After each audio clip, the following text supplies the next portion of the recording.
Hey there, I'm Rich Bruck, and you've just tuned into Tuning Down for Terror. I've spent a lot of my life on the road, dive bars, theaters, backs of vans at 3 a.m., playing guitar and watching the world roll by at 70 miles an hour. Most of my stories are the usual road tales. Bad sound checks, worse hotel rooms, and the occasional bar fight, but some of them don't have explanations. And they're the ones that stick with you long after the amp's been turned off and the lights go down. So welcome. Grab your headphones, settle in, and let's tune down for terror. Because if the road has taught me anything, it's that the strangest gigs are the ones you never forget.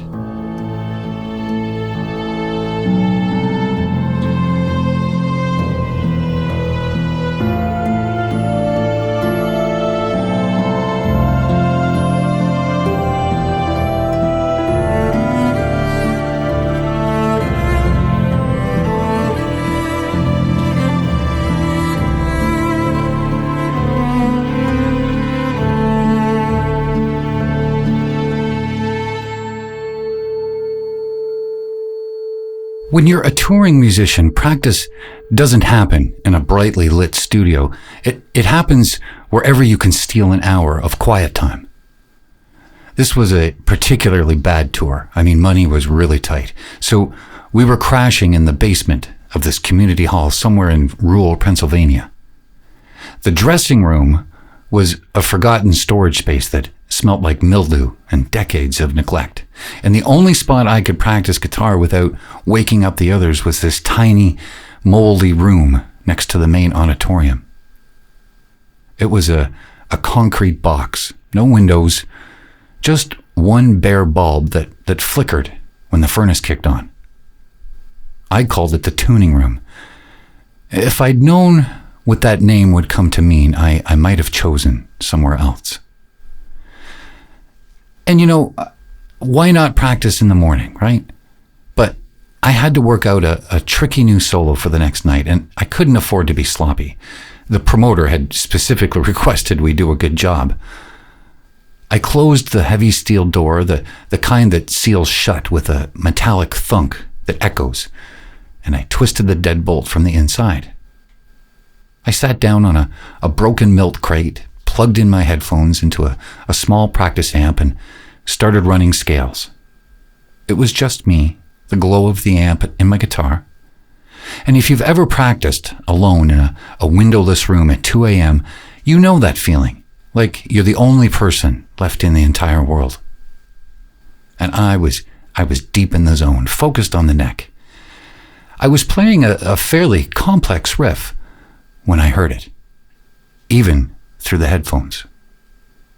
A tap, tap, tap coming from the wall behind me. Sharp, deliberate. I stopped playing. Nothing. Just the hum of the amp and the blood rushing in my ears.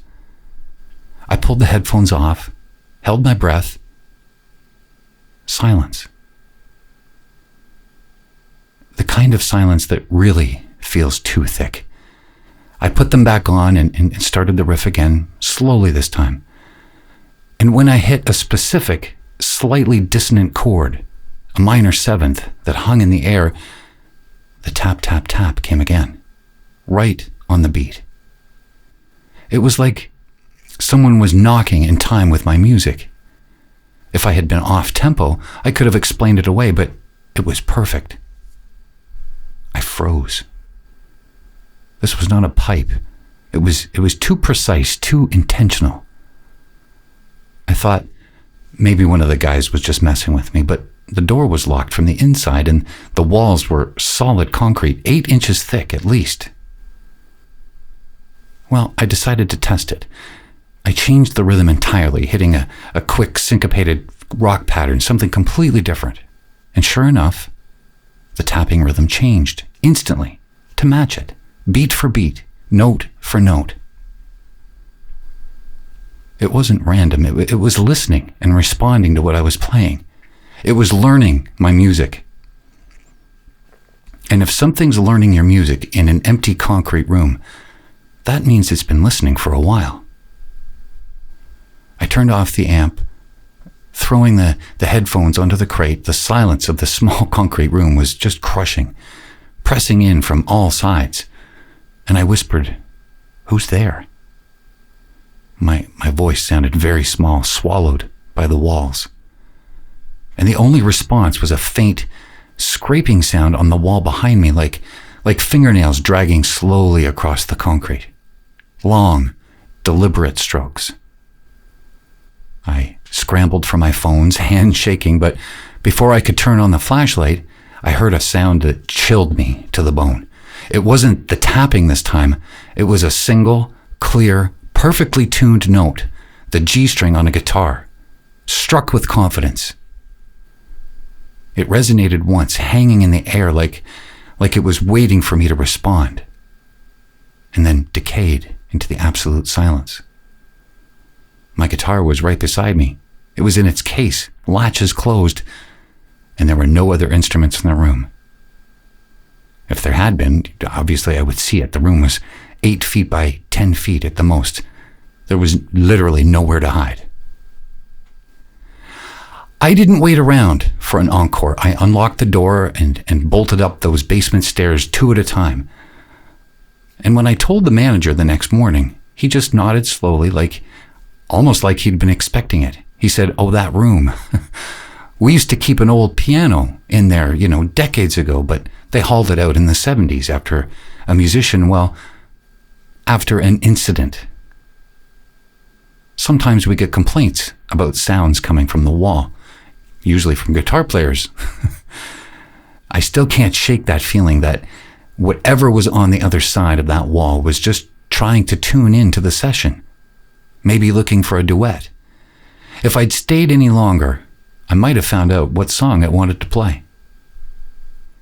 Speaking of things that get under your skin, we're going to take a quick breather right now, and when we return, I'll tell you about a weird encounter I had with a fan who knew just a little too much about my past.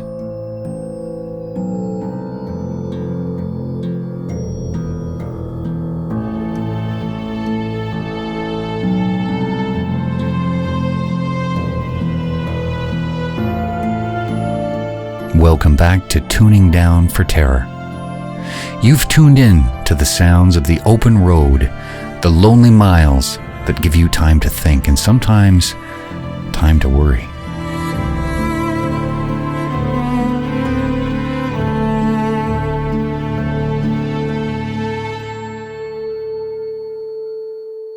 After you play a show, you always have a few people who, stick around, the loyal ones. And then there are the ones that make the hair on your arms stand up. This happened a couple of years ago, right when I was starting to release my own music and kind of start doing things on my own. I was playing in a tiny club, doing my own tunes, and, I felt really good about it. But if you've ever put yourself out there for the first time, you know that vulnerable feeling, like you're standing naked under a spotlight. I remember a guy approaching me while I was signing a few CDs and pictures and stuff. He was tall, thin, and he wore sunglasses indoors, which is always an immediate red flag. But it was the way that he moved, too deliberate, too focused, and that really unsettled me. He didn't ask for a signature. He didn't compliment the show. He just leaned in close enough that I could actually smell stale coffee on his breath, and he said, "Your new stuff is good, but the lyrics you wrote in 1998 were the real gold, the ones you never recorded." Well, I froze for a second. Those lyrics were for a song I had scrapped before ever showing them to any bandmate or before digitizing them whatsoever. They existed only in a single handwritten journal that I kept locked away at home. If he'd mentioned, any released song or any performed song, I could have explained it, but this was actually impossible. So I tried to play it cool. I laughed and I said, "Man, you got me mixed up with somebody else.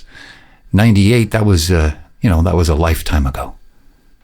But he didn't blink behind those dark lenses. He just tilted his head slightly, like like he was listening to something that I couldn't hear, and started reciting a line. The most personal, weirdest line in the whole unrecorded song, actually. It was about a strange, recurring dream that I had back then, something that I never told anyone, something that still woke me up in a cold sweat sometimes. I actually had to grab the edge of the table to kind of steady myself. How could he possibly know that? There was no way. If someone had broken into my place and photographed the journal, well, they would have just taken it. And if I, drunkenly told someone years ago, I would have remembered. But there was nothing. There was no explanation. I ended the conversation rather quickly and retreated to the back, kind of watching through a little crack in the door as he stood there for another 10 minutes, perfectly still, facing the stage. A few days later, I was back home, opening my mail, and there it was, a postcard. Just a blurry picture of a street corner in my city, specifically. And the corner outside my apartment building, taken from an angle that suggested someone was standing across the street watching. And on the back, handwritten in tiny, precise script, it was the full second verse of that unrecorded 98 song. Every word perfect. The handwriting certainly wasn't mine. It was very controlled, almost mechanical, but the words were perfect. If this was a prank, it was the most elaborate, invasive one that I have ever experienced. I went and I checked my journal immediately. It was still there, locked away in a drawer where I had left it under some tax documents and broken guitar strings.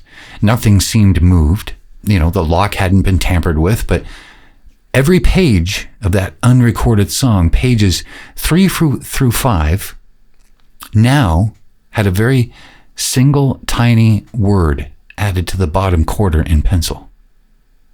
Listening.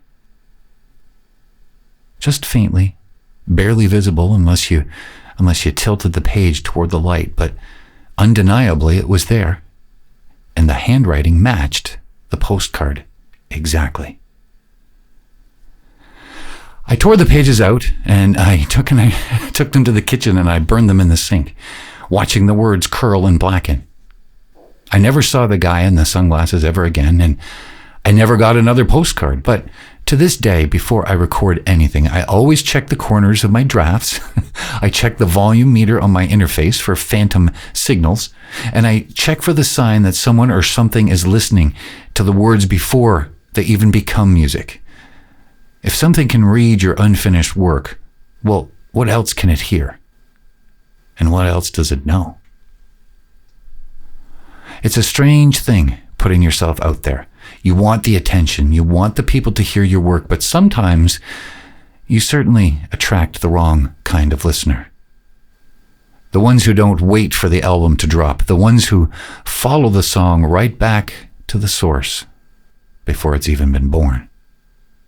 And that's all for today's episode of Tuning Down for Terror. Thank you very much for listening, and be sure to hit the subscribe button and follow me on Spotify, and share these stories if they gave you a chill. And if you're a songwriter, maybe keep your drafts just a little closer. Until next time, good night.